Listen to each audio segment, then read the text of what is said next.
శ్రీ గురుదేవాయ నమః. ఓం సల్లక్షణ సమారంభాం చిదానందేతి మధ్యమాం అస్మదాచార్య పర్యంతాం వందే గురు పరంపరాం. ఓం గీతామృత మహోదధయే నమః.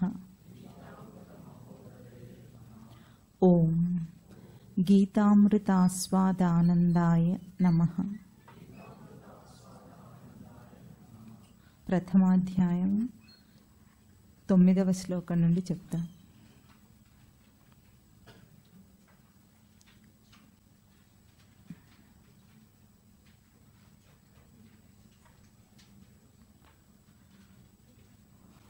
ఎనిమిది 9 కలిపే ఉన్నాయి, అవి అక్కడి నుండి చెప్తాం. భవాన్ భీష్మశ్చ కర్ణశ్చ కృపశ్చ సమితింజయః అశ్వత్థామా వికర్ణశ్చ సౌమదత్తిర్జయద్రథః అన్యే చ బహవః శూరాః మదర్థే త్యక్తజీవితాః నానా శస్త్రప్రహరణాః సర్వే యుద్ధ విశారదాః అపర్యాప్తం తదస్మాకం బలం భీష్మాభిరక్షితం పర్యాప్తం త్విదమేతేషాం బలం భీమాభిరక్షితం అయనేషు చ సర్వేషు యథాభాగం అవస్థితాః యథాభాగం అవస్థితాః భీష్మమేవ అభిరక్షन्तు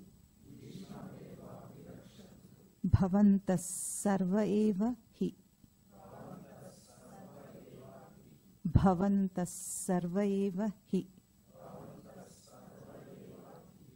తస్య సంజనయన్ హర్షం కురు వృద్ధః పితామహః సింహనాదం నినద్యోచ్చైః శంఖం దద్మౌ ప్రతాపవాన్. ఈ శ్లోకాలు ఈరోజు మననం చేయాలి. కథా నేపథ్యంలో ఎక్కడున్నాం మనము? దుర్యోధనుడు ద్రోణాచార్యుడి దగ్గరకు వెళ్ళి చెప్తున్న సన్నివేశంలో ఉన్నాం. యుద్ధంలో ఏమని చెప్పాడు ఇంతవరకు?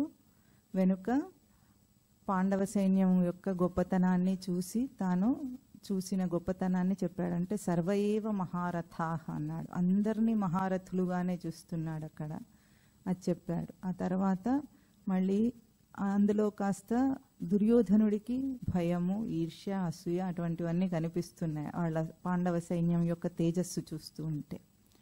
అయినా సర్దుకొని మళ్ళీ మన వాళ్ళలో కూడా ప్రముఖులు ఉన్నారు, గొప్పవాళ్ళు ఉన్నారు అనుకుంటూ మొదలుపెట్టి భవాన్ భీష్మశ్చ కర్ణశ్చ కృపశ్చ సమితింజయః అశ్వత్థామా వికర్ణశ్చ సౌమదత్తిః జయద్రథః అని కొంతమంది వీరుల పేర్లు చెప్పాడు.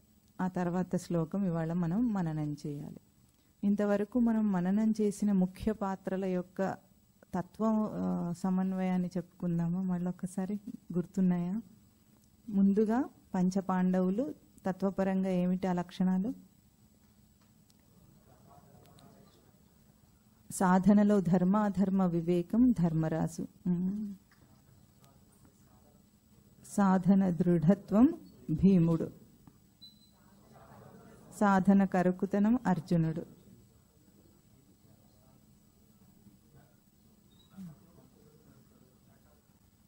నకులుడు యుక్తి అనుభవం. సాధనలో యుక్తి నకులుడు, సహదేవుడు సాధనలో అనుభవం. దుర్యోధనుడు కామాదుల రాజు. కామాదులు అంటే కామము మొదలైనవి అని. అరిషడ్ వర్గాలను అక్కడ కామాదుల రాజు అంటున్నాం. ఇంకా భీష్మ, ద్రోణ, కర్ణులు ముగ్గురు కూడా ముందు భోగేషణ, శాస్త్రేషణ, దారేషణ. తర్వాత పోయిన వారం చెప్పుకున్నాం. పోయిన వారం ముగ్గురు చెప్పుకున్నాం మనం. శకుని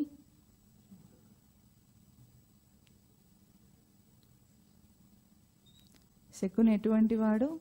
దుర్యోధనుడికి మిత్రపక్షంలోనే శత్రువు. ఆ మాటకు వస్తే భీష్మ, ద్రోణ, కర్ణులు ముగ్గురు కూడా మిత్రపక్షంలో శత్రువులే.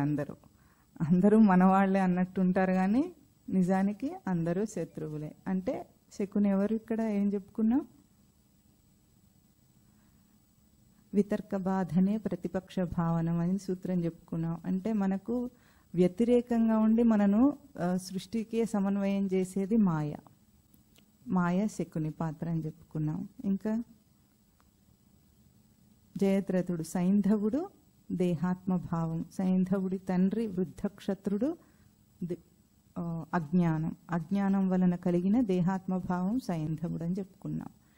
ఇవి మనం చెప్పుకున్న ముఖ్యమైన పాత్రలు. ఇక్కడ ఇంకా ఇవాళ ఏమంటున్నాడంటే అన్యేచ బహవశూరాహ, ఇంకా చాలా మంది శూరులు ఉన్నారట అక్కడ.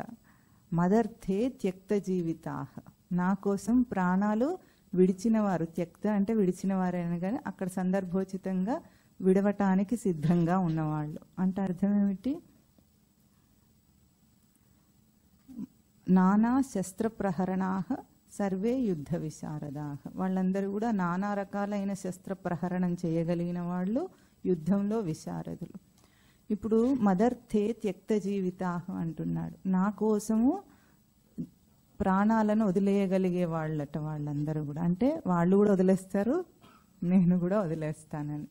ఇక్కడ మనం గుర్తించవలసింది ఏమిటంటే ముఖ్యంగా దుర్యోధనుడు గుర్తించగలుగుతున్నాడు. ఏం గుర్తించగలుగుతున్నాడు? తర్వాత నేరుగానే చెప్తాడు తర్వాత శ్లోకంలో, అస్మాకం బలం అపర్యాప్తం అని.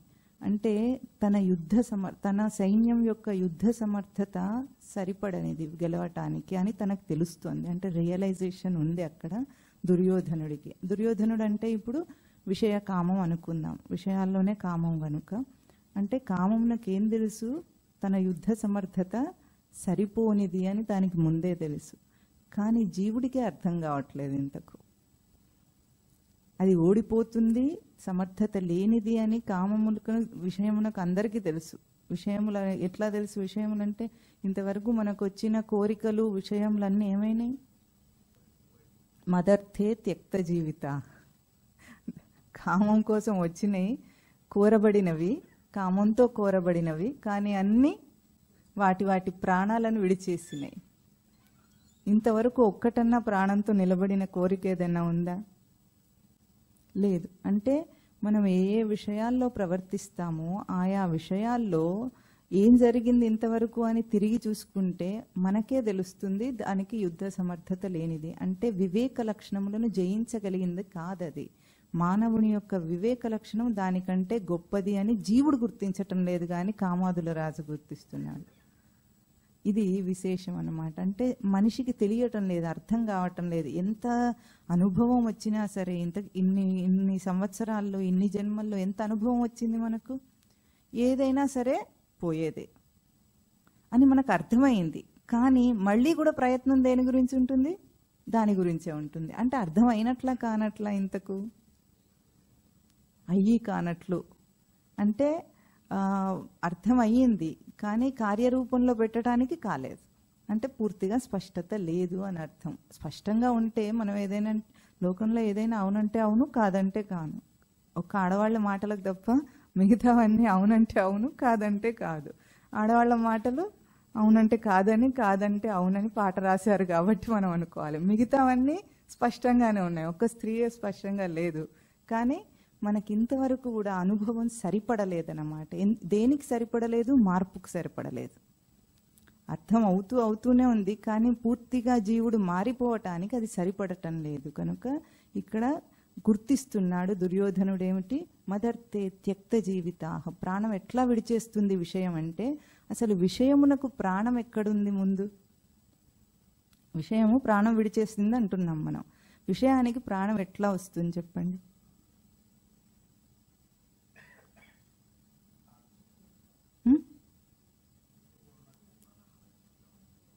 ఏ విషయానికైనా ప్రాణం ఎట్లా వస్తుంది? మనం ఇస్తే వస్తుంది. మనం ఇస్తే గానీ ఏదైనా, అసలు ఒక జడ వస్తువుకైనా మనం ఇచ్చినప్పుడు మన ప్రాణాన్ని అది అరువు తీసుకుంటుంది. తీసుకుని మన ప్రాణంలో అది ప్రాణం ఉన్నదానిలాగా భాషిస్తుంది. అంటే మన కన్సిడరేషన్ అనుకోండి, మన పరిగణలోకి వచ్చింది అంటే అది లైవ్. అప్పటిదాకా అసలు ఆ ఎంటిటీనే లేదు. మన పరిగణలోకి ఎప్పుడైతే వచ్చిందో, మన కన్సిడరేషన్లోకి ఒక విషయం వచ్చింది అంటే అది నా ప్రాణం చేత ప్రాణం పోసుకున్నదన్నమాట. కనుక దాని ప్రాణం పోయిందంటే అర్థం ఏమిటి? మనం దాన్ని విత్డ్రా చేసుకున్నాము అని అర్థం. దానికి అరువు ఇచ్చాము, అరువు ఇచ్చిన దాన్ని తీసేసుకున్నాం. ఇప్పుడు అది ఎందుకు లేదు? మన ప్రాణం అక్కడ పెట్టలేదు కనుక. అంటే మనం గుర్తించవలసింది ఏమిటంటే, ప్రతి విషయం మనను బాధిస్తుంది బాధిస్తుంది అని మనం అనుకుంటాం. బాధించడానికి దానికి అంత శక్తి లేదు. అది బాధించాలంటే మనం ఎంత ప్రాణాన్ని దాని మీద పెడతామో అదంతగా మనను బాధించగలదు. లేకపోతే అసలు దానికంటూ ఒక స్వతసిద్ధమైన ఇండివిజువాలిటీ ఎంటిటీయే లేదు. అది మనం గుర్తించము. ఈ విషయం నుండి ఎట్లా తప్పించుకోవాలనుకుంటాం మనం? జస్ట్ మనం విత్డ్రా చేసుకోవటమే కావాల్సింది. ఒక ముళ్ళు కర్ర ఉంది, గట్టిగా పట్టుకున్నాం, పట్టుకొని బాగా నొప్పిగా ఉంది, రక్తం కారుతుంది కదా ముళ్ళు కర్రని గట్టిగా పట్టుకుంటే. నొప్పిగా ఉంది అని అనుకుంటూ ఇంకా గట్టిగా పట్టుకుంటే ఏమర్థం? ఏం చెయ్యాలి మనం అక్కడ? మనం అట్లాగే ఉంటాం సంసారంలో. ఇంకా గట్టిగా నొక్కుతాం, వదిలేయాలన్న ప్రయత్నంలో ఇంకా గట్టిగా నొక్కుతున్నాం. నొక్కిన కొద్దీ ముళ్ళు లోపలికి వెళ్ళిపోతున్నాయి, దిగిపోతున్నాయి, రక్తం కారుతుంది. చెయ్యాల్సింది ఏమంటే, ఎవరైనా హెల్ప్ చేయగలరా మనకు? ఎవరి సహాయం వల్ల మనం వదిలేయగలం? మన సహాయం అంతే. ఇంకొకరి సహాయం వల్ల ఇది పోనే పోదు. ఎప్పటికీ చెప్తాడు, పక్కవాడు చెప్తాడు, అంటే గైడ్ చేయగలరు. ఏమని? వదిలేస్తే పోతుంది, నువ్వు వదిలే, ముళ్ళకర్ర వదిలేస్తే నొప్పి ఆగిపోతుంది. గాయం అయ్యింది అయినా కానీ వదిలేస్తే మాత్రం ఎప్పటికప్పుడు మానిపోతుంది. కానీ మనం వదలము. వదలకుండా గట్టిగా పట్టుకొని వదిలించమని ఎవరినో అడుగుతున్నాం. ఎవరు వదిలిస్తారు? No other way. అసలు ఇంకొక మార్గమే లేదు సృష్టిలో. నాణ్య పంథ విద్యతే అయనాయ. ఇంకొక దారి లేదు. నువ్వు మాత్రమే తెలుసుకోవాలి, నువ్వే రియలైజ్ అవ్వాలి, వదిలేయాలి. ఇంతకంటే వేరే మార్గం లేదంటుంది శాస్త్రమైనా గురువైనా. ఎవ్వరూ ఏం చేయలేరు, చెప్తారంతే. కానీ తన చేతిలో ఉంది. బిగువంతా తనదే. తనిస్తున్న బిగువు. బిగువు అంటే అర్థమవుతుంది, గ్రిప్. మనం ఇచ్చిన గ్రిప్ విషయానికి ఉంది. మనం ఇచ్చిన గ్రిప్పే అన్నిటికీ. మన కోరిక ఎంత స్ట్రాంగ్గా ఉందో అంత బాధిస్తుంది. ఇది అర్థమైన రోజు బయటపడటం సులభమా కష్టమా? సులభం. అతి సులభమైన దాన్ని అతి కష్టంగా మనం జీవితాంతం చేయటం లేదు. ఇది మనము గుర్తించాల్సింది. ఎన్ని కష్టాలు వచ్చినా సుఖాలు వచ్చినా విడిచిపెట్టడం గ్యారెంటీ. ఆ సమయంలో ఎంత గట్టిగా పట్టుకున్నామన్నది మనకు అంత పీడనిస్తుంది. ఆ పెయిన్ అంటాం కదా మనం. పెయిన్ ఎందుకు వస్తుంది? ఇంకొకటి కూడా, పెయినా సఫరింగ్ కాదు. Pain is inevitable but suffering is choice అంటారు. అంటే ఏదైనా గుచ్చుకుంటే నొప్పి ఉండటం సహజం, కానీ దాని వల్ల పీడింపబడటం ఉంది, బాధపడటం ఉంది, శోకించటం అంటాం కదా. అదే మన చేతిలో పని. కనుక ఇక్కడ కామాదుల రాజు గుర్తిస్తున్నాడు. మదర్థే త్యక్త జీవితాహ బహవో శూరాహ. ఏమన్నాడు? అన్యేచ బహవ శూరాహ. బహవ అంటే చాలా మంది, చాలా కోరికలు. ఎన్ని రకాలుగా ఉంటుంది కోరిక? ఉన్నవి 10 ఇంద్రియాలే. దానికి అధిష్టానమై మనస్సు ఒకటి ఉంది, 11. కానీ దాని పర్మిటేషన్స్ అండ్ కాంబినేషన్స్లో ఎన్ని మిలియన్స్ వస్తాయి. మన కంటిలో మనం ఎన్ని రంగులు చూస్తాం? అన్లిమిటెడ్గా చూస్తాం. అసలు ఉన్నవి ఇంద్రధనస్సులో చూస్తే రెయిన్బోలో 7 కలర్స్ ఉన్నాయి. ఆ 7 కలర్స్ ఉన్నా కానీ మా 7 కలర్స్ తీసుకోవడానికి మన కన్ను డిజైన్ లేదు. Only 2 colours. Rods and cone cells రెండు రంగులను మాత్రమే తీసుకోగలిగితే దాని పర్మిటేషన్స్ అండ్ కాంబినేషన్స్ చేసుకొని మనం ఎన్ని రంగులు చూస్తున్నాం? మిలియన్స్ ఆఫ్ కలర్స్ చూస్తున్నాం. అట్లా ఉంటుంది ప్రవృత్తి, కోరికల విశాల విశ్వరూపం అది. అదే మనం అనుకుంటాం కదా 84 లక్షల జీవరాశుల గర్భాలని చెప్పింది శాస్త్రం. కానీ నిజంగా అవన్నీ ఉన్నాయంటే ఒక మనిషి యొక్క కాన్షియస్నెస్ ఎన్ని లెవెల్స్లో ఉండగలదో అన్ని లెవెల్స్ ఆ జీవరాశులు. అంటే 84 lakhs లెవెల్స్లో మన కాన్షియస్నెస్ ఉండగలదు. లీస్ట్ టు హయ్యెస్ట్ మానవ జన్మ వచ్చింది. ఇప్పుడు మనం ఏమనుకుంటాం, లైఫ్లో మనం ఎదగాలంటే ఆపర్చునిటీస్ రావాలని అనుకుంటాం. అవునా? మనం గుర్తించేది ఏమిటంటే life it self is an opportunity. For what అని ఆలోచించాలి. లైఫ్లో వేరే ఆపర్చునిటీ వచ్చి ఏదో ఎదిగి ఏదో చేస్తాను అనుకుంటాడు. జీవితాంతం ఇదే కృషి. మంచి మంచి అవకాశాలు రావాలి, అప్పుడే మనం ఎదుగుతాం, షైన్ అవుతాం, ఏదో అవుతాం అనుకుంటాం. కానీ అసలు జీవితమే ఒక అవకాశం. దేనికి అన్న ప్రశ్న మనకు తెలియదు కదా దేనికో, అందుకని మనం అనుకో అనమాట అది అవకాశం అని. చాలా పెద్ద అవకాశం, ఓపెన్ ఆపర్చునిటీ ఇది. లిబరేషన్, ముక్తికి తెరవబడిన ద్వారం ఇది. ఇంకా ఏదో వెతుకుతున్నాం మనం, ఆ విషయం తెలియనందువల్ల వెతుకుతున్నాం. ఇక్కడ రియలైజేషన్ ఏమిటి? కామాదుల రాజుకు రియలైజేషన్ ఉంది కానీ జీవుడికి రియలైజేషన్ లేదు అని గుర్తించాలి. తర్వాత ఏమంటున్నాడు? నానా శస్త్రప్రహరణాహ. శస్త్రప్రహరణం అంటే శస్త్రములు అస్త్రములని మనం ఒక తేడా చెప్పుకున్నాం మనం. ఎట్లా? శస్త్రములంటే లోహంతో చేయబడినవి శస్త్రములు, అస్త్రములంటే మంత్రించి విడవబడినవి అస్త్రములు. ఇక్కడ వీళ్ళందరూ ఎవరట? శస్త్రప్రహరణారు. శస్త్రప్రహరణం అంటే మనము ఇక్కడ మనం తత్వపరంగా తీసుకున్నప్పుడు ఎటువంటివి అంటే విషయాలు మనను శస్త్రం ఎట్లా అయితే గుచ్చి గాయపరిచి మనకు హింస పెడుతుందో అట్లాంటిది శస్త్రప్రహరణం. ఈ కామాదుల సైన్యం అంతా ఎవరైతే బహవశూరాహ ఉన్నారో వాళ్ళందరూ నానా శస్త్రప్రహరణాహ సర్వే యుద్ధ విశారదాహ. ఈ యుద్ధంలో నైపుణ్యం వాళ్ళది ఎటువంటిది? గుచ్చి గుచ్చి చంపుతుంది. ఎట్లా గుచ్చుతుంది? ఒక్కొక్క విషయం మనను వచ్చి deep in to the heart, లోపల మాటలు గుచ్చినట్టున్నాయి, చేష్టలు గుచ్చినట్టున్నాయి. ఒక్కొక్కరితో డీలింగ్ ఎట్లా ఉంటుందండి? ఈ కాలంలో అయితే ఇంకా కష్టమైపోయింది బ్రతుకు. ఎట్లా బ్రతుకుతున్నారో తెలియదు కానీ బయట ఒకప్పుడు సమన్వయం ఉండి కాస్త మనుషులకు మధ్య అడ్జస్ట్మెంట్స్ ఉండేవి, అర్థం చేసుకొని తిరగటం అంటే అటువంటివి ఉండేవి. ఇప్పుడు ఎట్లా ఉంటుంది? ఒక మనిషికి ఇంకో మనిషికి అస్సలు పడదు. ఏ బంధమైనా సరే అట్లాగే ఉంటుంది. ముందు పూర్వం ఇంత మరీ వికృతం కాదు, ఇప్పుడు వికృత చేష్టలు వచ్చినట్టు అయింది. ప్రతి మనిషికి వాడికి ఒక ప్రైవసీ కావాలి. ప్రైవసీ కావాలంటే ఇంక బంధం ఎందుకు, హాయిగా వదిలేయచ్చు కదా. అట్లా వదలడు. వైరాగ్యం చేత కాదు వీడికి కావాల్సింది. నీ ఇండివిజువాలిటీ, ప్రైవసీ అన్న మాటలతో మనుషుల మధ్యలో ఒక సంబంధ బాంధవ్యాలు ఎంత తెగిపోయినాయి. ఒక ఎమోషనల్ బాండింగ్ అనేదే లేదు. అంత మేకప్, కంప్లీట్ మేకప్. ఆ స్థితిలో ఒక్కొక్కరు ప్రవర్తన గుచ్చినట్టు ఉండదు. కానీ తప్పదు అంటాం మనం. తప్పదు అనుకుంటూనే గుచ్చుకుంటూ ఉంటే ఎట్లా ఉంటుంది? ముళ్ళు పరిచిన దాని మీద కూర్చొని ఉంటే జీవితం ఎట్లా ఉంటుందో అట్లా లేదా? అది చెప్తున్నారు. నానా శస్త్ర ప్రహరణాహ. అనేక విధాలుగా వస్తుంది మనకు.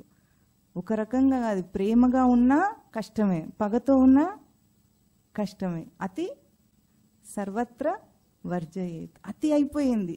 ఇప్పుడు పిల్లల మీద అతి ప్రేమ చూపిస్తారు. అతి ప్రేమనే వాడికి కష్టమైపోయింది కదా. వాడిని మనిషిలాగా పెంచలేకపోతున్నారు. వాడు డమ్మీ అవుతున్నాడు. ఏఐ కాలం కదా, వాడు కూడా ఏఐ. ఏఐ అంటే ఏమిటి? Programmed being. మనం ప్రోగ్రామ్ చేస్తున్నాం వాడిని. సొంత తెలివితేటలు అనేవి లేకుండా చేస్తున్నాం. Education kills the curiosity. అదే చేస్తున్నాం మనం. ఎంత పెద్ద ఇంటర్నేషనల్ స్కూల్లో వేస్తే అంత బాగా తెలివి వస్తుంది అనుకుంటున్నాం, కానీ అంత డమ్మీగా తయారవుతున్నాడు వాడని మనకు అర్థం కావటం లేదు. ఇట్లా ఎన్ని రకాలుగా ఒక పుట్టినప్పటి నుండి జీవితం అంతా మనము గుచ్చుకుంటున్న బాణాలతో బాధపడుతున్న వాడిలాగా. గుచ్చుకున్న తర్వాత బాణం ఎట్లా ఉంటుంది? అది గుచ్చుకున్న తర్వాత కొంతసేపు బాగానే ఉంటుంది, కదిలించకపోతే. అది కదిలినప్పుడల్లా మనకు బాణం ఎప్పుడు గుచ్చుకోలేదు కానీ ముళ్ళైతే గుచ్చుకొని ఉంటుంది కదా. కదిలితే చాలు ప్రాణం విలవిలలాడిపోతుంది. అట్లా ఉంది మన పరిస్థితి. ఇంకా ఏమంటారు? సర్వే యుద్ధ విశారదాహ. యుద్ధంలో నైపుణ్యం ఉన్నవాళ్ళు వీళ్ళందరూ కూడా. అంటే హింసించటంలో బాగా నైపుణ్యం ఉన్నవన్నమాట. విషయాలు, కోరికలు అవన్నీ కూడా ఎందుకు అట్లా హింసిస్తున్నాయి ఇది కూడా అర్థం చేసుకోవాలి. అవి హింసించాలంటే వాటికి ఇందాకనే చెప్పుకున్నాం, వాటికి ఉనికే లేదు. వాటికి స్వతసిద్ధమైన ఉనికి లేదు. అంటే ఎవరు హింసిస్తున్నారు ఇప్పుడు? మనమే మనల్ని హింసించుకుంటున్నాము.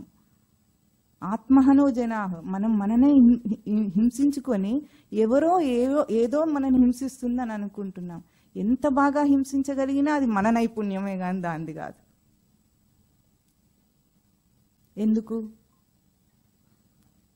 ఎందుకంటే మనము బయటి దాని ద్వారా మార్పు రావాలని కోరుకున్నందుకు. విషయం మారితే నాకు సుఖం, విషయం మారితే నాకు దుఃఖం, విషయం వల్లనే అనుకున్నందువల్ల అవుతోంది. కానీ అది నా వల్లనే అని ఎవరు తెలుసుకుంటారో వెంటనే బయటపడతాడు వాడు. ఇప్పుడు మనం ఒక అద్దంలో ప్రతిబింబం చూస్తున్నాం అనుకోండి. ప్రతిబింబంలో మొహం అద్దంలో చూసుకొని ఎందుకు సవరించుకుంటారు? మేకప్ అంటే అద్దంలో చూసుకొని చేసుకుంటారు కదా. మేకప్ అద్దంలో చూసుకొని చేసుకున్నప్పుడు మనం అద్దాన్ని సవరిస్తామో మనం సవరించుకుంటామా? చెప్పండి. బొట్టు పక్కకు వస్తే అద్దంలో జరుపుతామో మొహం మీద జరుపుకుంటామా? అంటే మనకు యుక్తి ఉంది. అక్కడ ప్రతిబింబం చూసి దోషం ఎక్కడుందో గుర్తిస్తున్నాం. పాపిడి బాగా రాలేదనుకోండి, అద్దంలో చూసినా అద్దానికి సవరించం, మనం మన దగ్గరే సవరించుకుంటాం. ఇప్పుడు కూడా అంతే, లైఫ్ కూడా అంతే కదా.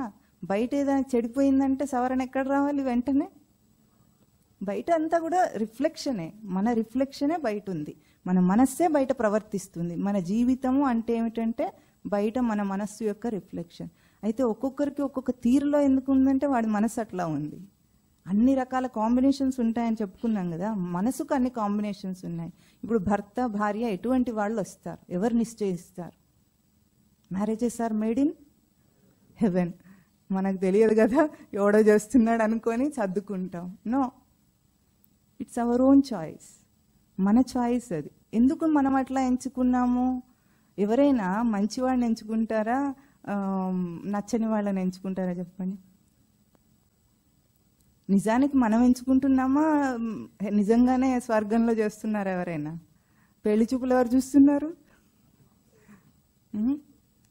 బయోడేటా ఎవరు చూస్తున్నారు? మనమే కదా. అంత సెలక్షన్ అంతా మనదే అయ్యి మేడ్ ఇన్ హెవెన్ అని ఎందుకు నెట్టేస్తున్నాం? మనమేమో మొహం చూస్తాం, బయట వాళ్ళ వివరాలు చూడగలుగుతాం, కానీ మనసు చూడలేం కదా. అందుకే మనసు మనం చూడలేకపోయాం కాబట్టి అది ఎవరి మీద నెట్టేస్తాం. మనసు ఎప్పుడు తెలుస్తుంది? కొన్నాళ్ళు కలుస్తుంటే తెలుస్తుంది. అట్లాగని లివ్ ఇన్ రిలేషన్షిప్ అన్నారు, అది కూడా ఫెయిల్ అవుతుంది అట్టరుగా. ఇంకేం చూస్తే తెలుస్తుంది వీడికి? ఎందుకు అట్లా నెట్టేస్తున్నామంటే అది మన రిఫ్లెక్షన్ అని మనం గుర్తించటం లేదన్నమాట. హౌ వి అప్రోచ్ ఎనీబడి, దాన్ని బట్టే మనకు అన్నీ వస్తాయి.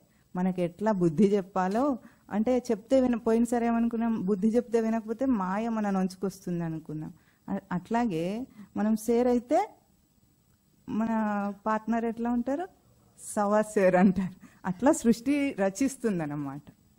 ఒద్దికగా ఉండేవాడికి కొందరికి అన్ని అమరినట్టే వస్తాయి. ఎందుకంటే వాడికి గుణపాఠం అక్కర్లేదు అక్కడ. ఇది సృష్టి రచన. ఏ సృష్టి రచన? తన సృష్టి రచన, తాను చేసుకుంటున్న రచన ఇది. అంటే మనమే మన తలరాతను రాసుకుంటున్నాం, ఏ విధాత రాయటం లేదు. అది తెలుసుకున్న రోజు మనకు కావలసినట్టు రాసుకుంటాం. మనం ఏం చేస్తున్నామంటే ఎవడో ఏదో చేస్తున్నాడు, అది కూడా మనకు క్లారిటీ ఉండదు. ఊరికే ఇంత ఆలోచన వరకు ఉంటుంది చెప్పండి.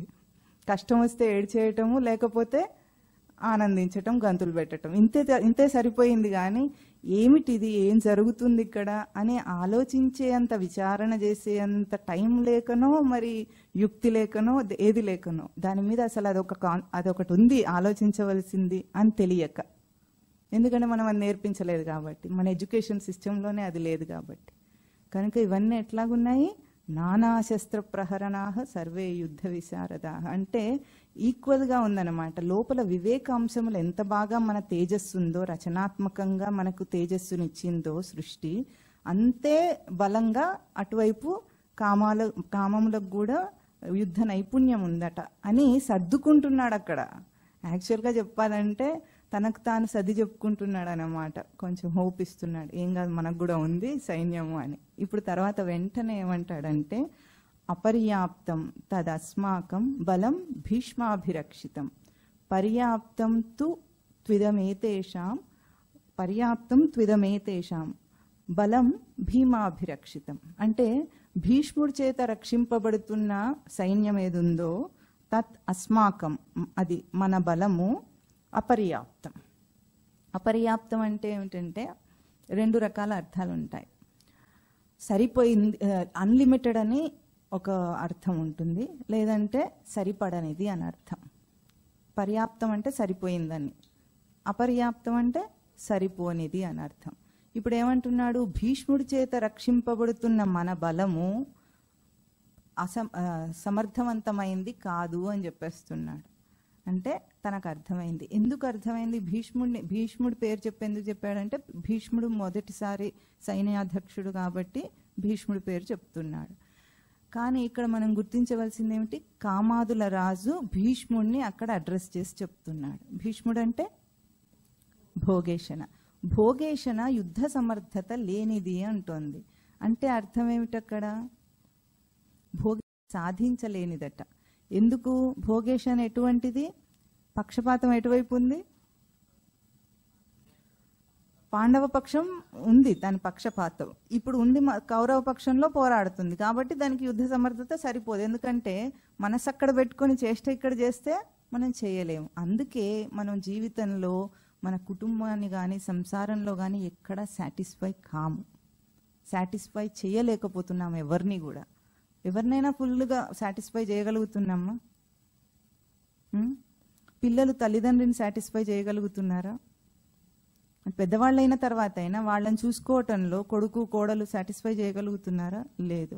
వీళ్ళిద్దరూ ఒకరినొకరు భార్యాభర్తలు సాటిస్ఫై చేసుకోగలుగుతున్నారా? ఉందా తృప్తి? లేదు. కాంప్రమైజా సాటిస్ఫాక్షనా? ధైర్యంగా చెప్పండి. కనీసం మనదైనా ఒప్పుకోవాలి కదా. కాంప్రమైజే కానీ సాటిస్ఫాక్షన్ అయితే లేదు. పోనీ పిల్లల్ని పెంచటంలో మనం సాటిస్ఫై అయ్యామా?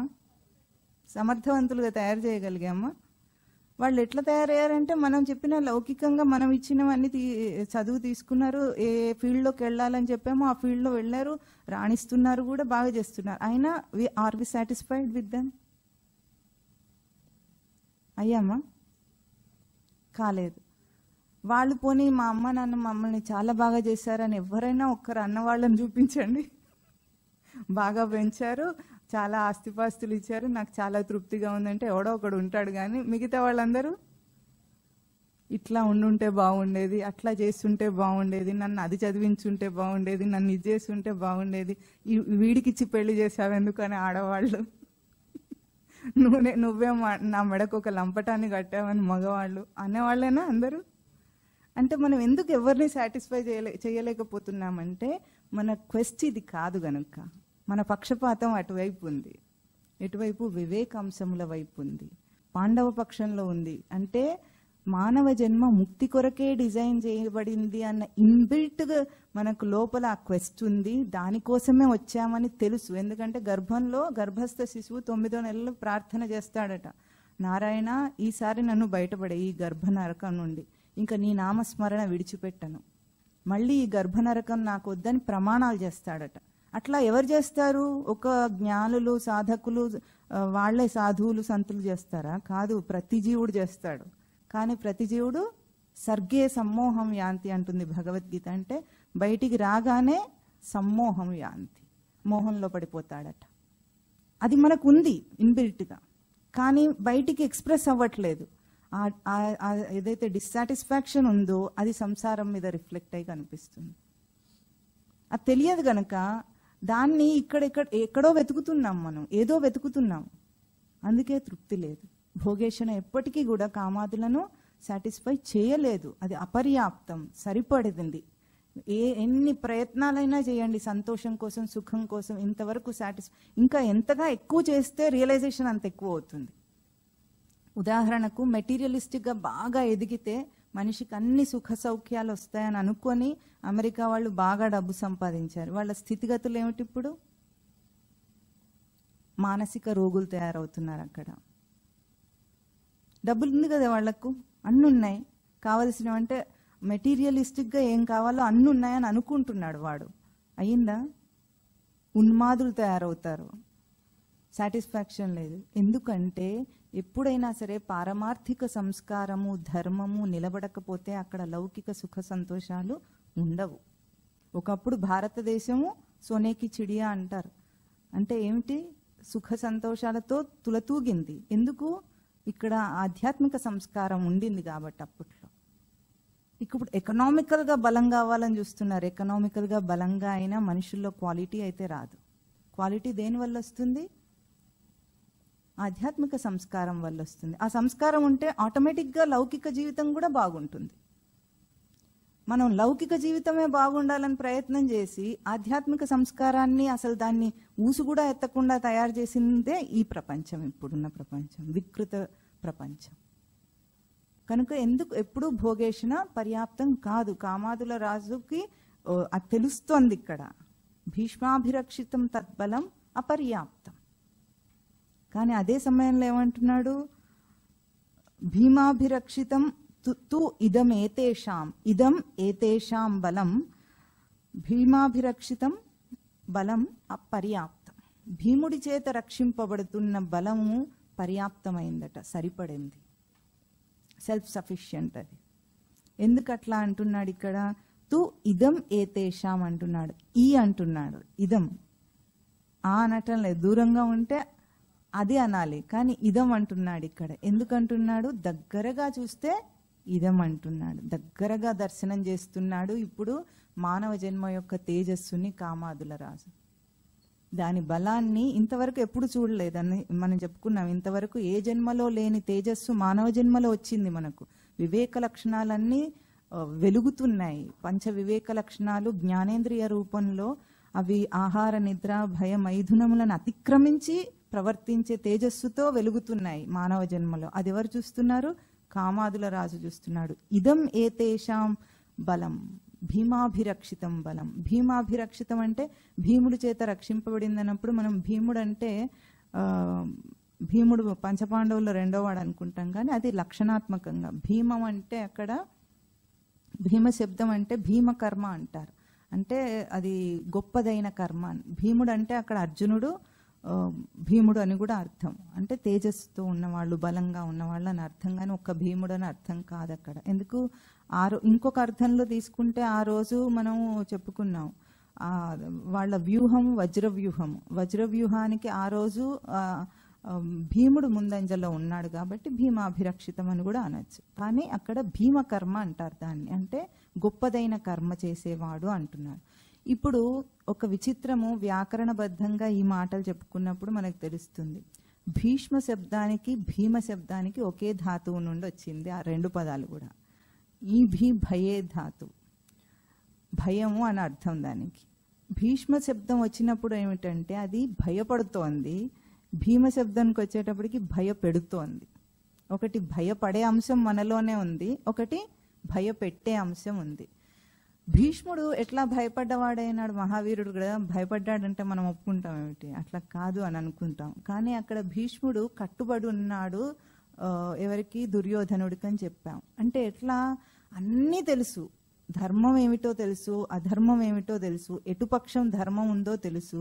తనకేమో అటు ఇష్టం లేదు కూడా, రోజు తిట్టుకుంటూనే ఉంటాడు దుర్యోధనుడిని. అయినా సరే ఏం ఆపుతోంది భీష్ముడిని వెళ్లకుండా ఉండటానికి? లౌకిక కామములను వదిలేస్తే నాకు ఉనికి లేదేమో అంతగా పట్టుకున్నాడు. ఎవరో బలవంత పెట్టినట్టు ఎందుకు పట్టుకున్నాడు? మనం దానికి ఏం చెప్పుకున్నాం? భీముడు ఉప్పు కథ చెప్పాడు, దుర్యోధనుడు ఉప్పు తింటున్నామని. అది కూడా ఎందుకు? సమర్థించుకోవటానికే గాని అందులో సత్యమేం లేదు. అంటే మనం కూడా ఎట్లాగంటే లౌకిక జీవితం వైపు ఎంత ఈసడింపు ఉన్నా సరే దాన్ని విడిచేస్తే నేను ఉండలేనేమో అన్నంత భయం ఉంటుంది. ఏ ఒక్క నియమానికైనా వెళ్ళిపోతే ఇటు నాకు ఉనికి ఉండదు లోకంలో అని.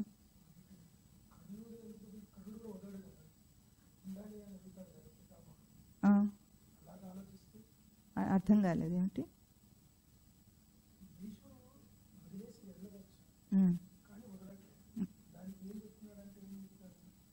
రుణపడి ఉన్నానని చెప్తున్నాడు.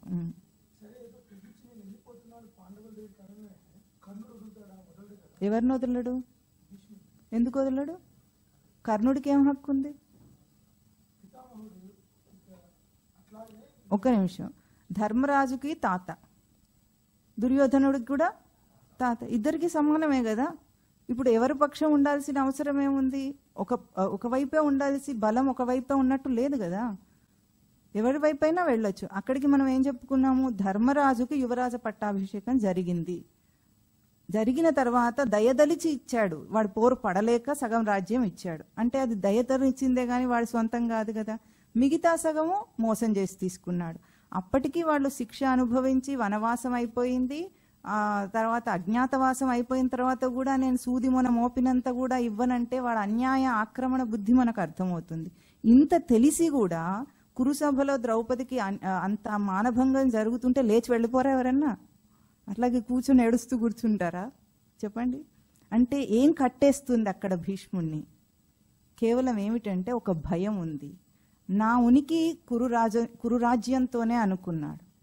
కురురాజ్యంతోనే నా ఉనికి అనుకున్నాడు కాబట్టి అది లేకపోతే నేను ఉండను. అట్లాగే మనం కూడా లోకాన్ని విడిచేస్తే సాధనకు వెడితే ఎంత భయం ఉంటుంది అనుకున్నారు? సాధనలో ఒక టర్నింగ్ పాయింట్ రావాలంటే చాలా భయం ఉంటుంది. అన్నీ అర్థమవుతాయి. అదే సత్యం అని అర్థమవుతుంది. ఆధ్యాత్మికం విన్న తర్వాత అది సత్యం అని నమ్మకం కలుగుతుంది, అర్థమవుతుంది. కానీ ఆ స్టెప్ తీసుకోవడానికి ఎవరు ముందుకు రారు. ఎందుకు? అది లేకపోతే నేనేమైపోతానని. ఎందుకు అంటే అది ఐడెంటిఫైడ్ విత్ ది బాడీ, దేహంతో ఐడెంటిఫై అయి ఉన్నాడు కదా. జీవుడిగా ఐడెంటిఫై అయి ఉంటే గనక ప్రయారిటీ దేనికి ఇస్తాం? మనం జీవుడికి ఇస్తాం, జీవస్థితికి ప్రయారిటీ ఇస్తాం. మనం అది చేయలేకపోతున్నాం. ఈ జన్మ సత్యం. ఎంతమంది బ్రహ్మచారిగా అవుతానంటే కూడా తల్లిదండ్రులు ఆపేవాళ్ళు ఉంటారు. అది అన్యాయం అని మాట్లాడుతున్నారు. అన్యాయం అయ్యుంటే గనక శ్రీకృష్ణ పరమాత్మ చివరికి చెప్పింది ఏమిటి? సర్వధర్మాన్ పరిత్యజ్య. నీ ఏ ధర్మాలు ఆధ్యాత్మిక సాధకుడికి అడ్డు రావు. వాడు ఏదైనా వదిలేయచ్చు. ఎందుకంటే అది పరమ సత్యం కాబట్టి. కానీ అది వదలటానికి ఎంత కష్టపడతాడు మనిషి చూడండి. అయితే ఇప్పుడు సంసారాన్ని వదిలేయటం అంటే ఇంకొక విషయం కూడా ఆలోచించాలి. అందరూ సన్యాసం తీసుకోమని ఎప్పుడు చెప్పదు ఆధ్యాత్మికత. బంధాన్ని వదిలేయమంటుంది. అదన్నా పోయిందా మరి? అది కూడా వదలలేకపోతున్నాం. దాన్ని ఎవరు ఆపారు? లౌకికంగా వదిలేయటం అన్యాయం అనుకుందాం. ఒక పెళ్ళైన వ్యక్తి ఇప్పుడు తెలుసుకున్నాడు, వదిలేసిపోతే అన్యాయం అని లోకం అంటుంది. ఆధ్యాత్మికం అన్నది అది కూడా. కానీ ఇప్పుడు బుద్ధుడు ఉన్నాడు, వదిలేసిపోయాడు, దేవుడు అయ్యాడు కదా. అన్యాయం చేశాడు యశోధరకని ఎవరన్నా అంటున్నారా? అనటం లేదు. ఎందుకు అనటం లేదు? అందరినీ ఆ దారిలోకి తీసుకొచ్చాడు బుద్ధుడు. యశోధరకి, రాహుల్కి, వాళ్ళ అమ్మగారికి అందరికీ సన్యాసం ఇచ్చాడు. అంటే మనం ఒకవేళ మారితే మన కుటుంబ సభ్యులు కూడా తద్వారా మారిపోతారు అనే నమ్మకం మనకు లేదు. వాళ్ళకు కూడా శ్రేయస్సు చేసిన వాళ్ళం అవుతాం కదా. ఆ నమ్మకం రావట్లేదు. అట్లాగే భీష్ముడు కనుక నేను ధర్మరాజు పక్షం వెళ్ళిపోతే దుర్యోధనుడు కూడా నా పక్షం వచ్చే అవకాశం ఉంది. వాళ్ళలో కూడా మార్పు వచ్చే అవకాశం. ఎందుకంటే నా బలం చూసుకునే వాడు చెలరేగుతున్నాడు కానీ వాడికి బలం లేదు. యుద్ధం చేస్తే ఎంతసేపు ఉంటాడు అర్జునుడు ముందు? ఒక్క బాణం వేస్తే ఫట్ అంతే, వాడి బలం అంతే. తెలిసి కూడా వీళ్ళ బలంతోనే వాడు ఉన్నాడు. ఆ మాట వీళ్ళు ముగ్గురు అనుకొని అటువైపు వెళ్ళిపోతే వాడు కూడా మారతాడని అనుకోము. మనం మారితే, ఇప్పుడు నేను వెళుతున్నానని ఒక స్త్రీ అనుకుంటే మా ఆయనకు కూడా కాస్త దాని మీద ఆసక్తి వస్తుంది అని అనుకుంటుందా? ఆ భయం ఉంటుంది అనమాట. చెప్పలేరు అసలు.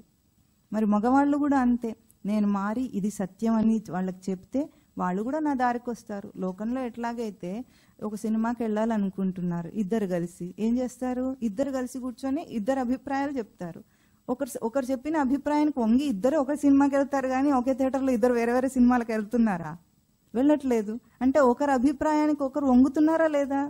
లౌకికంగా సెలెక్షన్ చేసుకున్నప్పుడు ఒక బట్ట సెలెక్షన్ చేసుకోవాలి. ఇంటికే ఏదైనా కొనాలనుకోండి, ఇద్దరు ఆలోచిస్తారు. ఒకరి దాన్ని ఇంకొకరు ఆమోదం చేసి తీర్చుకుంటున్నారా లేదా? అట్లా కాదు, నీదోటి నాదోటి. ఇప్పుడు అయినట్టున్నాయి అవి కూడా. నీకోటి నాకోటి, నీకో సోఫా నాకో సోఫా. అవి ప్రైవసీ ఎక్కువైన తర్వాత వచ్చినవి. అంటే లౌకిక రీతి కూడా లేదు వాళ్ళకు. అది వేరే విషయం. కానీ లోకంలో అట్లా జరుగుతుంది కదా. మరి అటువంటిప్పుడు పరమార్థానికి కూడా ఎవరైతే నమ్మారో వాడు గట్టిగా నిలబడి నేను ఆచరిస్తా, నా ఇంట్లో వాళ్ళ చేత ఆచరింపజేస్తా, వాళ్ళకు కూడా మేలు కలుగుతుంది అని అనుకోవట్లే. అంత భయం ఉంది లోపల. తర్వాత భీష్ముడి గురించి ఏం చెప్తాడు? ప్రతాపవాన్ పితామహ అంటారు తర్వాత శ్లోకంలో. ప్రతాపం కలిగిన వాడైనప్పటికీ కూడా లోపల పిరికివాడే, వదిలేయలేకపోయాడు.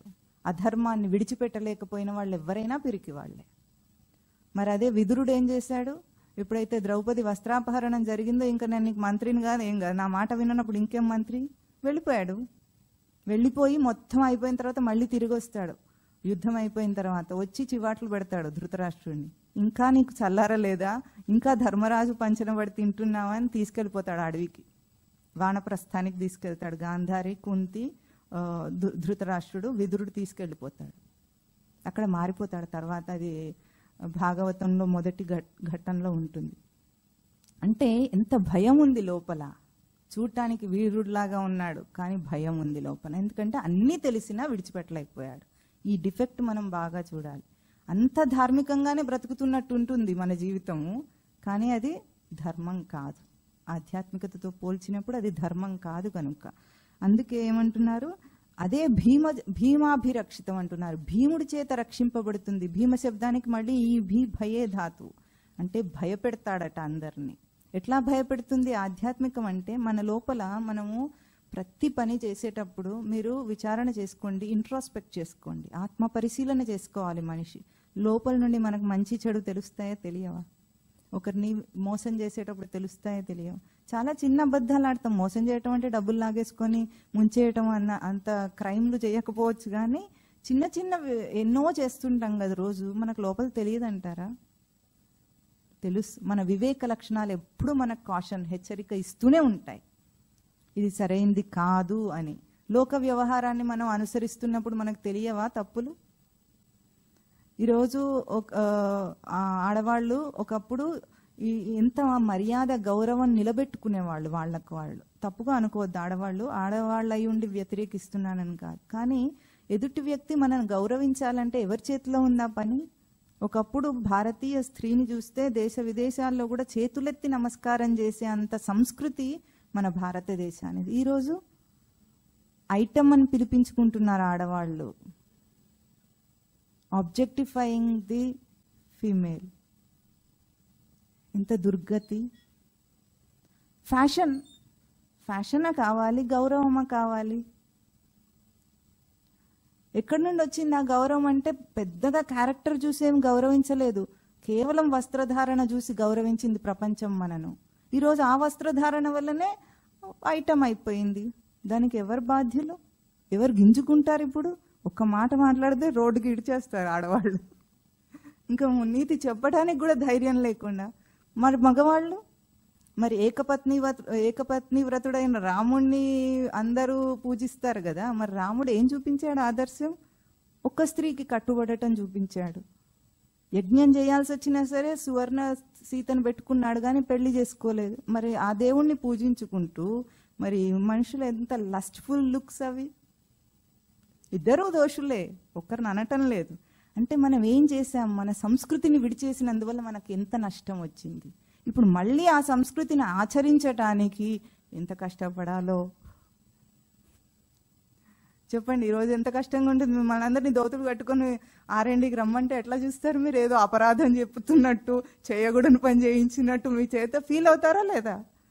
సమాజాన్ని ఎదిరించలేకపోతున్నాం మనం. మరి అంటే తెలిసి మనం అదే చేస్తున్నాం, కానీ మనకు ఆ గిల్టీ కాన్షియస్నెస్ ఉంది. అది భీముడు.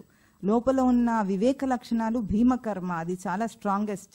అది ఎప్పుడు నిన్ను కాషన్ చేస్తుంది, హెచ్చరిక. అందుకే కదా మనిషికి మనశ్శాంతి లేదు. ఎందుకు లేదనుకుంటున్నారు? ఇవన్నిటి వలన. ఇవన్నీ తీరితే కూడా ఏ రోజుకు మనశ్శాంతి అయితే రాదు, గ్యారెంటీ. మంచి భార్య, ఇల్లు, పొలాలు, వాకిళ్ళు, ఆస్తులు, సంపదలు, మంచి పిల్లలు, అప్పుడు వస్తుంది అనుకుంటున్నారా మనశ్శాంతి? ఏం రాదు. ఏ ఉన్నా సరే రాదు. ఎందుకు రాదంటే లోపల నువ్వు మనశ్శాంతి లేకపోవడానికి కారణం ఏమిటంటే నువ్వు నీ కాన్షియస్నెస్ని ఎదిరిస్తున్నావు.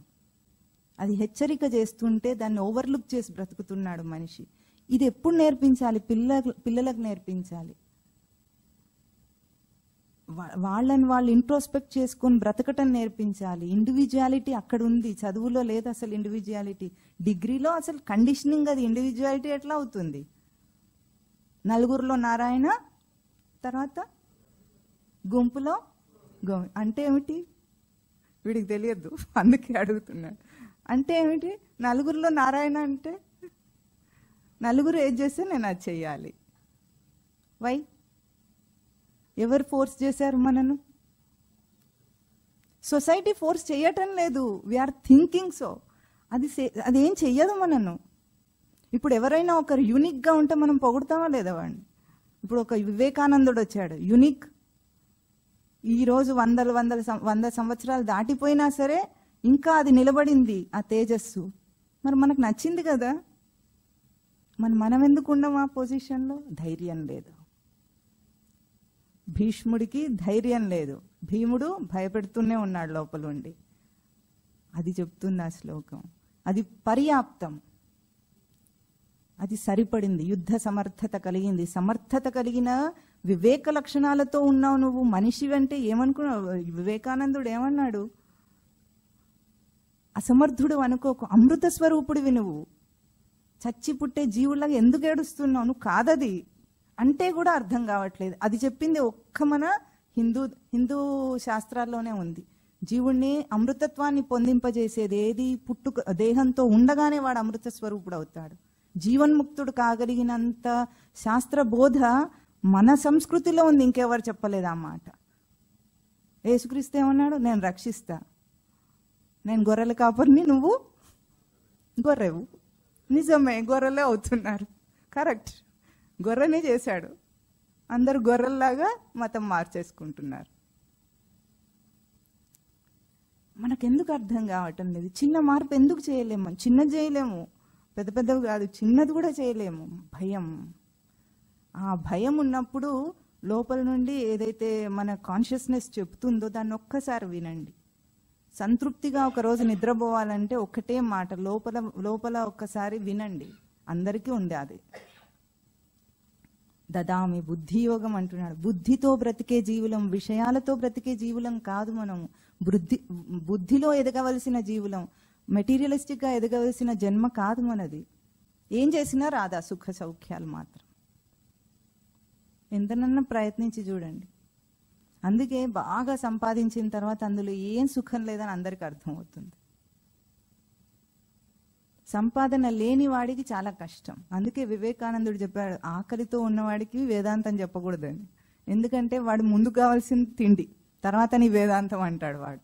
అట్లాగే ముందు ఉద్యోగం లేని వాడికి వేదాంతం చెప్పామనుకోండి, నిజానికి చెప్తే వాడు మారే అవకాశం ఉంది, అక్కడ చెప్పొచ్చు. కానీ వాడేమంటాడు? నాకు తిండి పెట్టు ముందు అంటాడు. అదే కావాలి వాడికి. అందుకే వివేకానందుడు చాలా చెప్పింది ఏమిటంటే, ముందు తిండి పెట్టి వాళ్ళని ఎడ్యుకేషన్తో ఎంపవర్ చేయాలని చెప్పాడు. కానీ అది ఎట్లా తయారైంది మన ఎడ్యుకేషన్ సిస్టమ్? ఇప్పుడు లిటరసీ రేట్ పెరిగింది, కానీ కామన్ సెన్స్ రేట్ పోయిందనాలి, వ్యానిష్డ్, మాయమైపోయింది.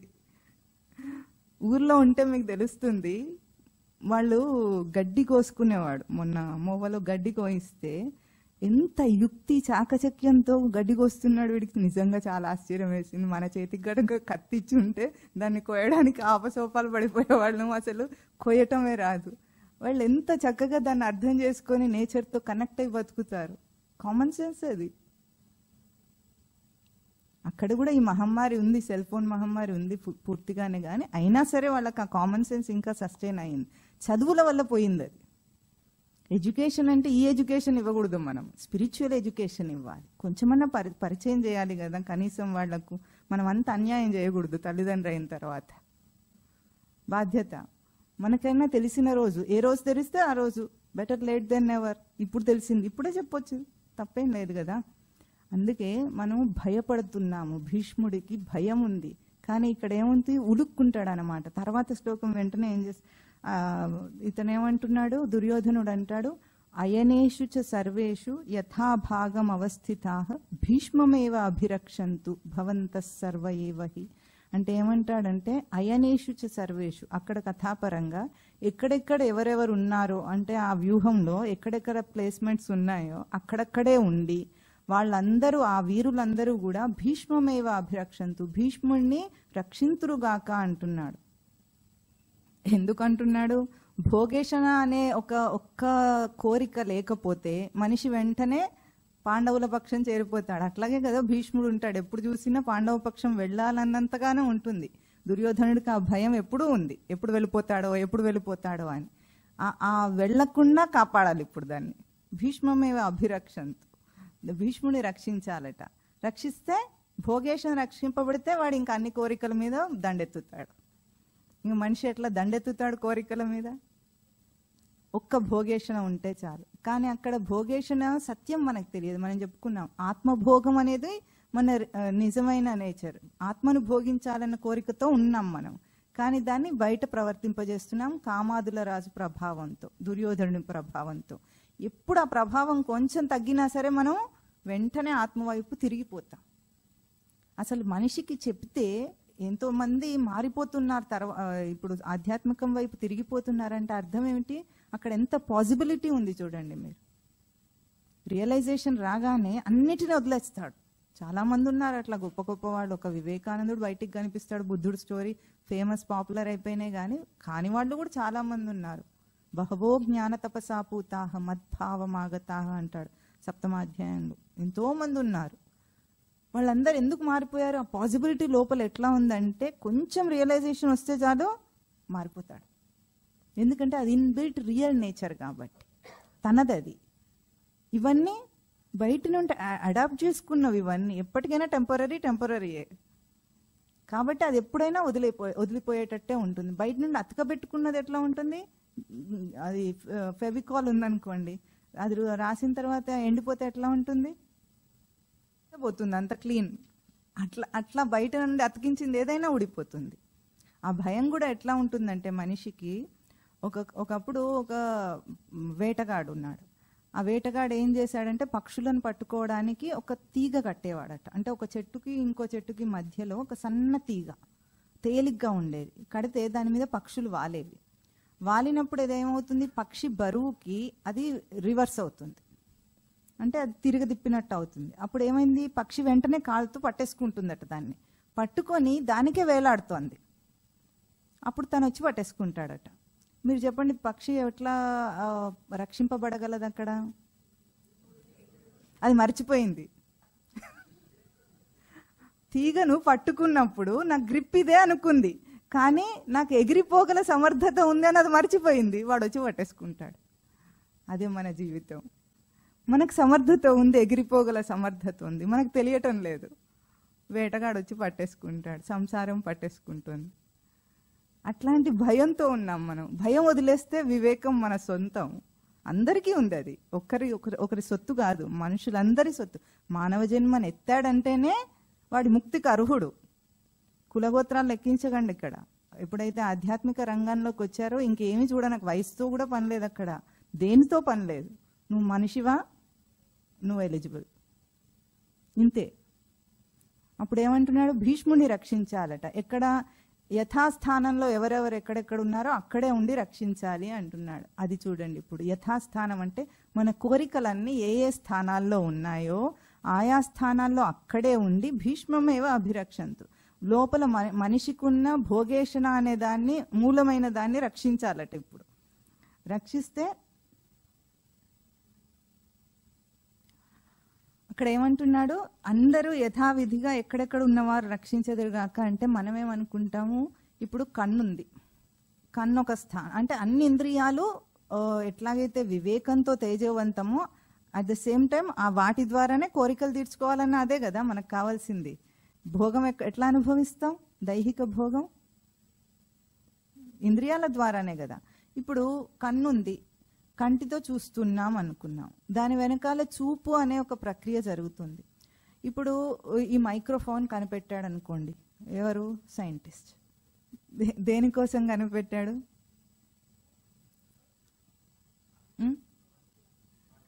ఇది శబ్దాన్ని ఎన్హాన్స్ చేసి మీ దాకా వచ్చేటట్టు చేస్తుంది. ఇప్పుడు మనము వినటానికి అందాం, స్పష్టంగా వినటానికి. స్పష్టంగా వింటున్నామా? ఇంతకు మైక్రోఫోన్ కనిపెట్టినంత మాత్రాన మనం వింటున్నామా? చెప్పండి. ఇక్కడ మాట్లాడే మాట వింటున్నారా? మీరు వినాలనుకున్నది వింటున్నారా? అయిపోయింది. దీని లాభమేమి? ఇప్పుడు మనము స్పెక్టికల్స్ తీసుకున్నప్పుడు మనకు చూపు స్పష్టం కావాలని తీసుకుంటాం. ఉన్నది చూస్తున్నామా, చూడాలనుకున్నది చూస్తున్నామా? అంతేనా? యథాస్థానంలో ఉండి కామాదులన్నీ తీరేటట్టుగా మనం అన్ని వసతులు ఏర్పాటు చేసుకున్నాం. కానీ ఇప్పుడు యూఫామ్ బెడ్స్, చాలా రకాల మెమొరీ ఫోమ్, ఆ ఫోమ్, ఈ ఫోమ్. నిద్ర పడుతున్న అందరికీ కాసేపు వాట్సాప్ చూడకుండా, సెల్ ఫోన్ వైపు చూడకుండా నిద్రపోయే వాళ్ళు ఎవరైనా ఉన్నారా? మీరందరూ చూస్తున్నారా? మీరందరూ చూడరేమో అనుకున్నాడు వీడు. పడుకున్న తర్వాత కూడా ఫోన్లో చూస్తున్నారు. అంటే ఆ చూసేదాకా మనసుకు మరి memory foam, spring fit mattress, ఇంకేమో రకరకాలుగా ఉంటాయి కదా, అట్లా పడిపోగానే ఇట్లా నిద్ర వస్తుందని వస్తుందా? అలసిపోయిన వాడికి ఎక్కడున్నా నిద్ర వస్తుంది. మనం అలసిపోతూనే ఉన్నాం కదా, చెప్పండి, అలసిపోతున్నామా? మరి ఎందుకు నిద్ర రావట్లేదు?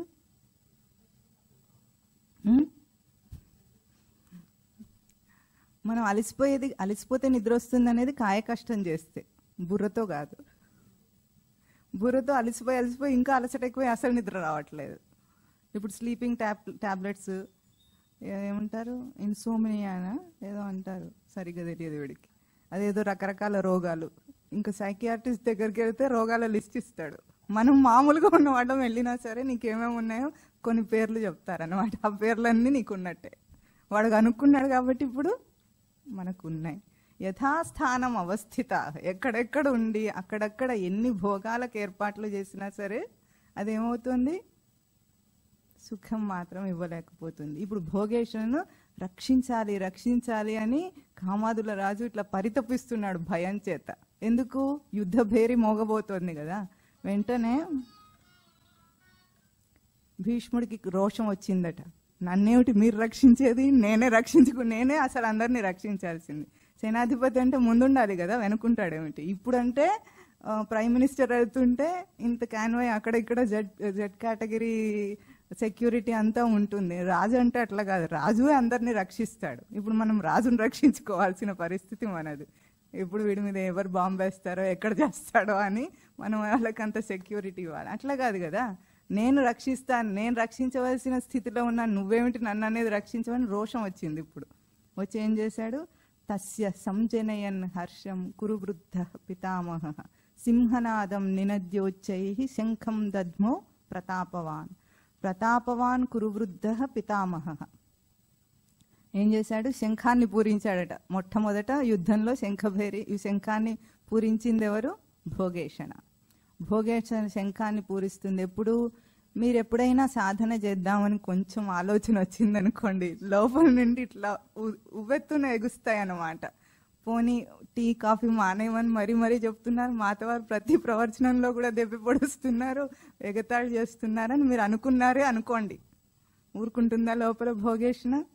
టీ తాగకుండా ఎట్లా ఉంటారు అసలు మనుషులు అని లోపల నుండి వస్తూ ఉంటుంది అనమాట. పుడుతూ టీ పీక పట్టుకున్నారా, పాల పీక పట్టుకున్నారా ఎవరన్నా చెప్పండి? అట్లా ఫీల్ అవుతాడు. అంటే ఏ చిన్నది చేయబోయినా సరే లోపల భోగేషణ శంఖం ఉదుతుంది ముందు. ఎందుకు? తస్య సంజనయన్ హర్షం. ఎవరికి తస్య అంటే అక్కడ దుర్యోధనుడికి హర్షమును కలిగించటానికి, సంతోష పెట్టడానికి. వాడు బాధపడుతున్నాడు కదా, భయపడుతున్నాడు, బాధపడుతున్నాడు, దెప్పి పొడుస్తున్నాడు. అక్కడ అట్లా కాకుండా ఉండాలని నేనే చూడు ముందడుగు వేస్తానని రోషం వచ్చి శంఖం మోగిస్తుందట. అట్లాగే మనం కూడా సరే ఒకరిని చూసి ఒకరు ఇన్స్పైర్ అయిపోయి రేపటి నుండి పూజ చేసేటప్పుడైనా ధోతి కట్టుకుంటాను అని అన్నాడు అనుకోండి, ఇంట్లో వాళ్ళందరూ ఏం చేస్తారు, దారేసిన, శాస్త్రేసిన, భోగేసిన అందరు కలిసి అటాక్ అంటారు. ఒక్కసారి అటాక్ అనేటప్పటికి ఎక్కడ నేర్చుకొని వచ్చావు ఇవన్నీ, నీకేం కష్టం వచ్చింది ఇప్పుడు అని అడుగుతారు ముందు. మీకు తెలుసా, మఠంలో ఒక అబ్బాయి ఉన్నాడు. ఆ అబ్బాయి ఇప్పుడు వీడితోనే ఉంటున్నాడు మోవలో, 26 ఏళ్ళు ఎంతో ఉంటాయి.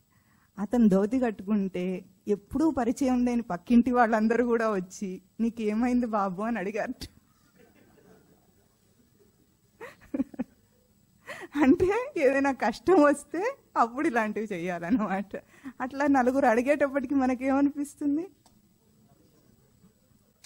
వద్దొద్దు, శంఖం భీష్ముడు మోగించాడు కాబట్టి మనం విత్డ్రా అనుకుంటాం. కానీ అట్లా జరగలేదు. కథలో ఏం జరిగిందో వచ్చేవారని చెప్పుకుందాం. అంటే ఎట్లా మనం లోపల నుండి అవన్నీ కూడా వెనక్కి లాగుతున్నాయో ఒకసారి గుర్తించాలి. వీటికి భయపడని వాళ్ళు ఎవరు? భీముడు అర్జునుడు భయపడాడు, భయపెడతాడు, భయపడాడు. అది మనం వదిలేస్తున్నాం. మనం కూడా భీముడు అర్జునుడే. ఎట్లాగైతే భీష్ముడో దుర్యోధనుడు మనం అంటే అన్ని మనవే కదా క్యారెక్టర్స్. ఏది ముందంజలో ఉండాలో ఎవరు డిసైడ్ చేయాలి? ఇప్పుడు మనమే. మనం భయపడక్కర్లేదు అక్కడ. కానీ మనం ఏం చేసాము, ఆవిడికి ఇంకా భార్య కొంచెం సాటిస్ఫాక్షన్ కలిగించాలి, నేనేం మారను, నేను ఇప్పుడే మఠంలో ఒక వాళ్ళు ఉన్నారనమాట, స్వామివారు చెప్పారు. అతను బ్రాహ్మణుడు, చాలా సంవత్సరాలుగా వాళ్ళ నాన్నగారు కూడా స్వామివారి ఫాలోవరే. అట్లా ఉంటే మీసం తీసేయమని చెప్పారు. వెంటనే ఆవిడ ఏం చేసింది, నేను పుట్టింటికి వెళ్ళిపోతాను అన్నదట. ఇట్లా వెనక్కి లాగటానికి అందరూ చుట్టుపక్కల ఉంటారనమాట. అట్లా ఉన్నప్పుడు మనం ఏం చేస్తాం, విత్డ్రా చేసుకుంటాం. ఇంకా సాధన వద్దు, ఏమొద్దులే, తర్వాత చూద్దాం అంటాం. ఆ తర్వాత ఎప్పుడు వస్తుంది? ఎప్పుడు రాదు. భగవద్గీత పుస్తకంలో మరి దీంట్లో ఉందో లేదో, దీంట్లో లేదు. SBG 3 పుస్తకంలో ఉంటుంది, SBG 1 పుస్తకంలో ఉంటుంది. వెనకాల చదవండి, 2 పేజీలు ఉంటుంది. వీడి జీవితానికి టర్నింగ్ పాయింట్ అది. అందులో కాదు, ఆ పెద్ద పుస్తకంలో ఉంటుంది. జై శత్రుం కామరూపం దురాసదం అని ఉంటుంది. అసలు భగవద్గీత ముందుగా స్లోగన్స్ భగవద్గీత ఏమిటో తెలుసా? కామమును జయించు, విహాయ కామాన్ సర్వాన్, జై శత్రుం కామరూపం దురాసదం. కామమును జయించు, కామమును జయించు అని మొత్తుకుంటున్నాడు స్వామి. ముందు వెళదాం అనుకుంటాడట మఠానికి. వెళదాం అనుకున్నప్పుడు ఎట్లా ఉంటుంది, ఇది ఒకటి చెప్పుకుని ఆపేద్దాం. అది చదవండి మీరు అందరూ కూడా, చాలా బాగుంటుంది. అంటే ఎప్పుడు వస్తుంది ఆ తర్వాత అని చెప్పటానికి. ముందు సైకిల్ ఉంది, ఆ కాలంలో సైకిల్ ఉండేది కాబట్టి. సైకిల్ ఉంటే ఏమంటే ఒక స్కూటర్ కొనుక్కోవాలి ముందు. స్కూటర్ కొనుక్కున్న తర్వాత కారు కొనుక్కోవాలి. ఇంకేమైనా ఉన్నాయి? ఇప్పుడు లగ్జరీ కార్ వచ్చింది. ఇప్పుడు ముందు ఒక కారు ఉంటే సరిపోయింది. మారుతి 800 అంటే మహా ఎక్కువ అప్పట్లో. కానీ ఇప్పుడు ఇంకా దాంట్లో గ్రేడ్స్ చాలా రేంజ్ ఉంది కాబట్టి ఎంతవరకు కొనుక్కుంటుంటారో తెలియదు. అంత దాకా ఎదగాలి. తర్వాత ఒక ఇల్లు కట్టాలి. ముందేమో ఒక అపార్ట్మెంట్ తీసుకుంటాడు, అప్పటికి సొంత ఇంట్లో ఉన్న సాటిస్ఫాక్షన్ వస్తుంది. కానీ చిన్నది అయిపోయింది, పిల్లలు పెద్దవాళ్ళు అయిపోయారు, పెద్దది ఒక డ్యూప్లెక్స్ ఉంటే, విల్లాలో ఏదో ఉంటే బాగుంటుంది అనుకుంటాడు. అది అవుతుంది. తర్వాత వస్తానండి, ఇందు మధ్యలో మఠానికి వస్తానండి అంటూనే ఉంటాడు అనమాట. తర్వాత ఏమంటాడు, పెద్దవాడి పెళ్ళైపోయింది, అమ్మాయి చిన్నది, తను పెళ్ళైపోతే ఇంకెంత 4 ఏళ్లలో అయిపోతుంది, ఆ 4 ఏళ్లలో వచ్చేస్తాను అంటూనే ఉంటాడు. అని తర్వాత ఏమవుతుంది, మనవడు పుడతాడు. అప్పటికి కొడుకు పెళ్ళి చాలా రోజులైంది కదా, మనవడు పుడతాడు. ఇప్పుడు ఎంత, మనవడు ముద్దు మురుపాలు చూడటంలోనే అసలు మొత్తం అంతా లీనమైపోయి ప్రాణాలన్నీ లేచి వచ్చి మరీ చూస్తూ ఉన్నాడు. కొన్నాళ్ళకి కొడుకు కోడలు వేరైపోతారు, అది అందులో రాయలేదు. కనుక ఇట్లా వస్తానండి అంటాడు. చివరికి ఏమంటాడో తెలుసా, ఎప్పటికైనా మీ మఠంలో బలిగానైనా పుట్టి వస్తాను అంటాడు. అన్నవాళ్ళు ఎంతమంది ఉన్నారో ఏమో కానీ మఠంలో బల్లులు ఎక్కువైపోయినాయి ఈ మధ్య. మనిషిగా ఉన్నప్పుడు రాకుండా ఇప్పుడు బల్లు వస్తే మేం చేస్తున్నాం అవి తోలుకోలేక. కనుక ఇది ఎప్పటికీ జరగదు. ఎప్పుడు జరుగుతుంది? ఇప్పుడు జరుగుతుంది. అధునేవ సుఖీ శాంత బంధముక్తో భవిష్యసి. అధునా ఏవ అంటే ఇప్పటికిప్పుడు ఇన్స్టెంట్గా జరగగలదు, అంత పాసిబిలిటీ ఉంది దాన్ని. అట్లాంటి దాన్ని మనం ఎప్పటికీ చేయకుండా ఉన్నాం కనుక ఇక్కడ కురువృద్ధుడైన పితామహుడు ఏం చేశాడు, ఆ కురువృద్ధ శబ్దానికి అర్థం వచ్చేవారని చెప్పుకుందాం. ఆ శ్లోకాన్ని శంఖనాదం చేశాడట. ఇప్పుడు మీరు చూస్తూ ఉండండి, మీరు కొంచెం మారదామంటే ఎన్ని శంఖాల లోపల మోగుతాయో. కానీ మీరు ఓడిపోవద్దు. ఎందుకు? వెంటనే కృష్ణుడు ఉన్నాడు అక్కడ. కృష్ణుడు ముందు ఊదుతాడు, మళ్ళీ కృష్ణుడు ఊదిన తర్వాత ఎవరైనా ఆగాల్సిందే. కనుక మీరు కూడా అట్లా ఊదాలి. కానీ ఇప్పటికే ఈ శంఖంతో భయపడి ఆగకండి. వచ్చే వారం మనం ఆ శంఖం కూడా ఊదేద్దాం. ఓం తత్ సత్.